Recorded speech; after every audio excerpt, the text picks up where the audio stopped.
여러분 혹시 요즘 핫한 산업이 뭔지 아시나요? 바로 반도체입니다. 여러분이 사용하는 스마트폰, 노트북, 자동차까지.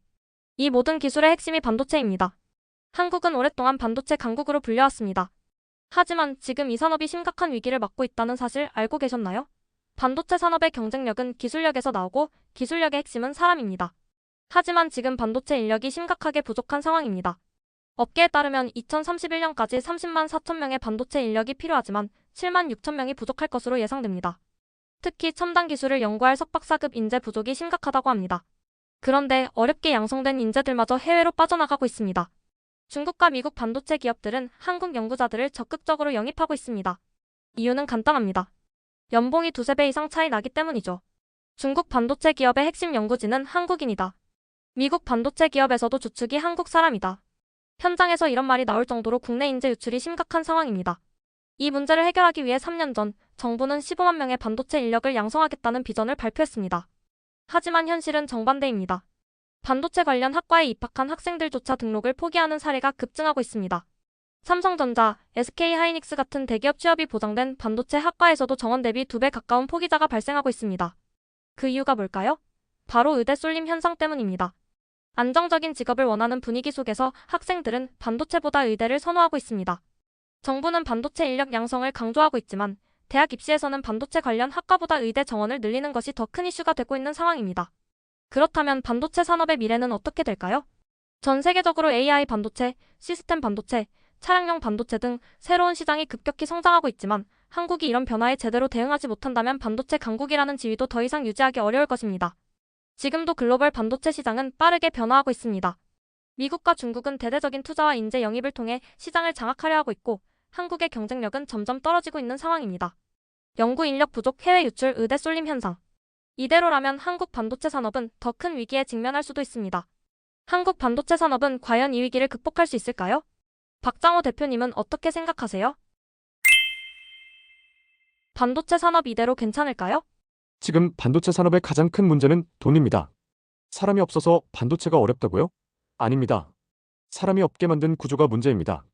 반도체는 국가 핵심 산업이고 AI 반도체, 차량용 반도체 시장은 빠르게 성장하고 있습니다.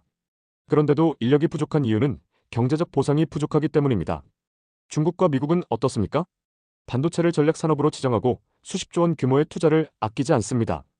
그러면서 연구 인력에게 연봉을 두세 배 더 주고 파격적인 혜택까지 제공합니다.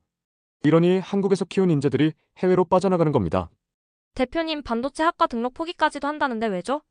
요즘 학생들은 안정적인 직업을 원합니다. 의사가 되면 높은 연봉과 사회적 지위를 보장받지만 반도체 엔지니어는 그렇지 않습니다. 삼성전자에 들어가도 힘든데 굳이 반도체를 해야 하나? 이런 인식이 퍼지면서 반도체보다 의대를 선택하는 현상이 심화되고 있습니다. 정부는 반도체 인력 양성을 강조하고 있지만 대학 입시 정책은 오히려 반대로 가고 있습니다. 반도체 학과보다 의대 정원을 늘리는 것이 더 큰 이슈가 되고 있는 상황입니다. 그러면 어떻게 해야 할까요? 해결책은 단순합니다. 반도체 인력이 부족하면 그 인력을 잡아둘 방법을 만들어야 합니다. 다시 말해, 돈 안정성을 보장해야 합니다. 예를 들어, 반도체 인력 연금 같은 제도를 도입하는 겁니다. 반도체 엔지니어가 10년 이상 근무하면 국민연금과 별도로 추가적인 노후 보장을 받을 수 있도록 하는 방식입니다. 자금은 정부, 기업, 근로자가 일정 비율로 부담하고 연금뿐만 아니라 주택 지원, 장학금 혜택까지 확대할 수도 있습니다. 반도체 산업을 유지하려면 반도체 엔지니어가 이 일을 하면 안정적이다라는 확신을 가질 수 있어야 합니다. 의대 쏠림 현상은 무조건 막아야 되는 건가요?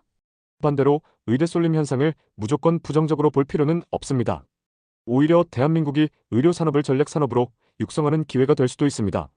하지만 지금처럼 성형외과, 피부과에만 집중되면 문제입니다.